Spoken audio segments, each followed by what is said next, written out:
My name is Upeka Liyanage and I'm a PhD student in QIMR Berghofer Medical Research Institute and School of Medicine, University of Queensland in Brisbane, Australia. I'm the lead author of the paper, Is There a Causal Relationship Between Vitamin D and Melanoma Risk? A Mendelian Randomization Study. This study was recently published in British Journal of Dermatology. So it is about investigating the causal relationship between vitamin D and melanoma. Why did we do this study? Because the melanoma is the most aggressive form of skin cancer, and the association between vitamin D and melanoma is a controversial and interesting topic because of the opposing role of ultraviolet radiation in vitamin D synthesis and melanoma.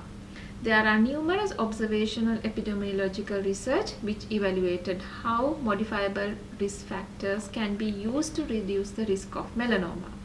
But the results from these studies are inconsistent due to methodological limitations. So we thought that further research may help in reducing the immense burden of melanoma. How did we do it? We have employed the Mendelian randomization framework. In summary, this method is conceptually similar to a randomized control trial and largely free from confounding and reverse causation. There are mainly three assumptions to be met for a valid causal inference. So we use the summary data from the largest melanoma risk genome-wide association meta-analysis to date, published in 2015 with about 12,500 cases and 23,000 controls from Australia, Europe and USA. Instrumental variables derived from a study from the Sunlight Consortium and also a study by Manusaki et al.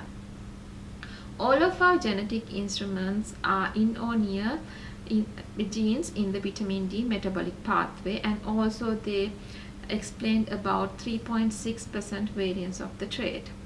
We used the inverse variance weighted method, and also we conducted sensitivity analysis and also we checked for pleiotropic associations as well.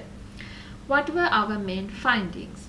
We found that even with a large change of vitamin D levels, as in moving a person from 66th percentile to 33rd percentile, the genetically derived vitamin D levels are not causally associated with the melanoma risk.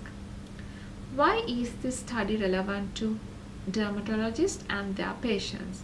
Using genetic variants as proxy measures of vitamin D status, which is largely free from confounding and also with a large sample size, we found null association between vitamin D and melanoma.